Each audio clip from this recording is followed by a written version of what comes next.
ভাবুন তো, আপনি একটি শান্ত নদীতে সাঁতার কাটছেন। পানি একদম নীরব, চারপাশে কোনো বিপদের চিহ্নই নেই। হঠাৎ আপনার পুরো শরীর যেন জমে গেল।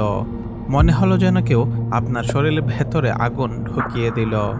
1 সেকেন্ডেরও কম সময়, আর আপনি বুঝে ওঠার আগেই আপনার শরীর দিয়ে 600 ভোল্টের বিদ্যুৎ চলে গেছে। কিন্তু আশেপাশে কোনো তার নেই, কোনো মেশিন নেই, কোনো মানুষও নেই। তাহলে এই বিদ্যুৎ এলো কোথা থেকে? এটা কোনো দুর্ঘটনা না, এটা কোনো সায়েন্স ফিকশনও না।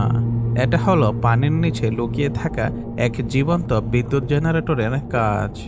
একটা প্রাণী যে নিজের শরীর দিয়ে বিদ্যুৎ তৈরি করে, শিকারকে 1 সেকেন্ডেই অচল করে দেয়, আর চাইলেই বড় প্রাণীকেও মাটিতে ফেলে দিতে পারে। এই প্রাণীর নাম ইলেকট্রিক ইল।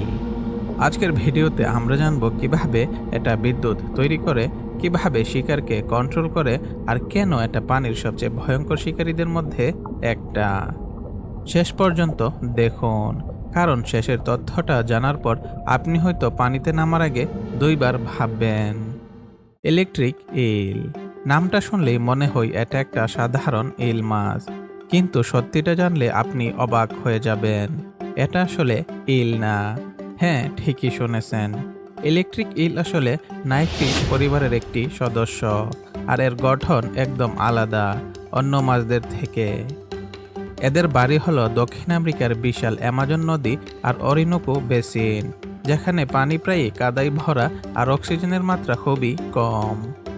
কিন্তু এখানে আসে সবচেয়ে মজাদার ব্যাপারটা, এই মাছটা পানির উপর উঠে বাতাস থেকে শ্বাস নেই।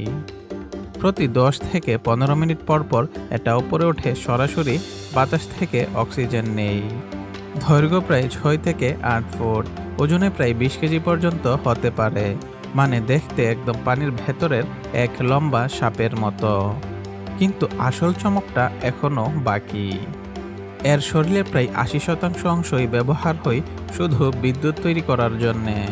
একটা প্রাণী যার শরীরের বেশিরভাগই একটা পাওয়ার প্ল্যান্ট।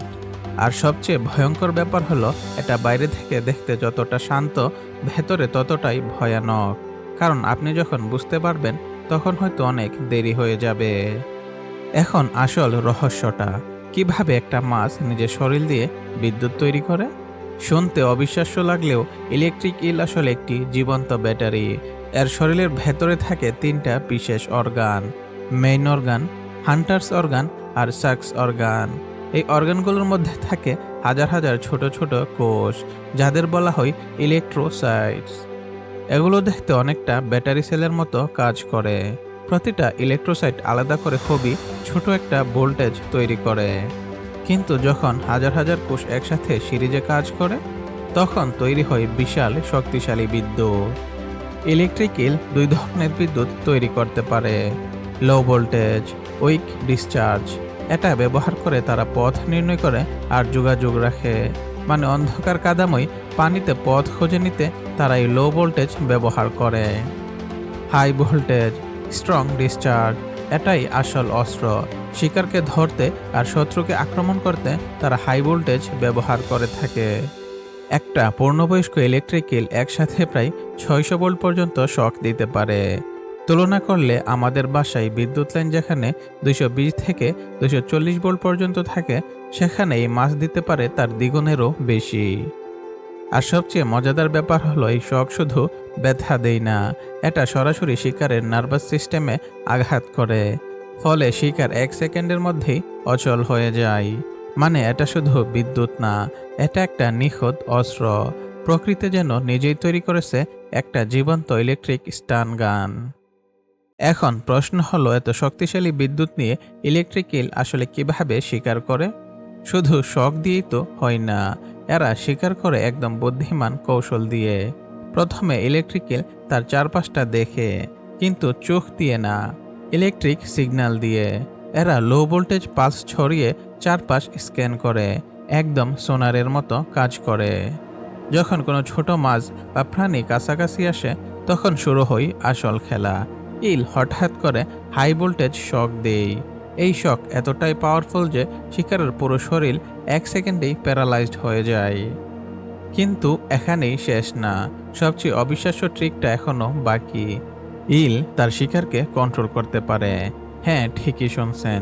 ইল যখন খুব দ্রুত ছোট ছোট ইলেকট্রিক পালস দেয়, তখন শিকারের পেশি নিজের অজান্তেই নড়তে শুরু করে। মানে শিকার লুকিয়ে থাকলেও ইল তাকে নড়তে বাধ্য করে। আর সেই নড়াচড়া শনাক্ত করেই ইল বোঝা যায় ঠিক কোথায় শিকার লুকিয়ে আছে। এটা একদম যেন অদৃশ্য রিমোট কন্ট্রোল দিয়ে কাউকে কন্ট্রোল করা। যদি কেউ ইলকে আক্রমণ করতে আসে, ইল সরাসরি পানির উপর লাফ দিয়ে আক্রমণকারীর গায়ে শক দিতে পারে। এটা শুধু পানির ভেতরেই না, পানির বাইরে উঠে গিয়েও আক্রমণ করতে পারে। ফলে শিকারী যত বড়ই হোক, একটা শকই যথেষ্ট তাকে দূরে সরিয়ে দিতে। তাই ইলেকট্রিক ইল শুধু একটা মাছ না, এটা বুদ্ধিমান শিকারী এবং শক্তিশালী প্রতিরক্ষাকারী। প্রকৃতি যেন এটাকে বানিয়েছে নিঃশব্দ কিন্তু ভয়ঙ্কর এক ঘাতক। এখন পর্যন্ত যা জানলেন সেটা তো শুধু শুরু। এবার শুনুন এমন কিছু বাস্তব ঘটনা যেগুলো সত্যিই ভয়ঙ্কর। প্রথমেই একটা প্রশ্ন, ইলেকট্রিক এল কি মানুষকে মেরে ফেলতে পারে? সোজা উত্তর, হ্যাঁ পারে। একটা শক হয়তো সরাসরি মেরে ফেলবে না, কিন্তু যদি বারবার শক দেই তাহলে হার্ট ফেল বা হৃদক্রিয়া বন্ধ হয়ে যেতে পারে। পানিতে থাকলে সরাসরি ডুবে যাওয়ার সম্ভাবনা। আরও ভয়ঙ্কর কিছু ঘটনা আছে। অ্যামাজন অঞ্চলে এমনও রিপোর্ট পাওয়া গেছে যেখানে ইলেকট্রিক ইলের শকে ঘোড়া পর্যন্ত মারা গেছে। একটা মাছ আর তার শকে একটা বড় প্রাণীও পড়ে যেতে পারে। কিন্তু শুধু ভয়ই না, এই প্রাণী বিজ্ঞানীদের কাছে অনেক গুরুত্বপূর্ণ।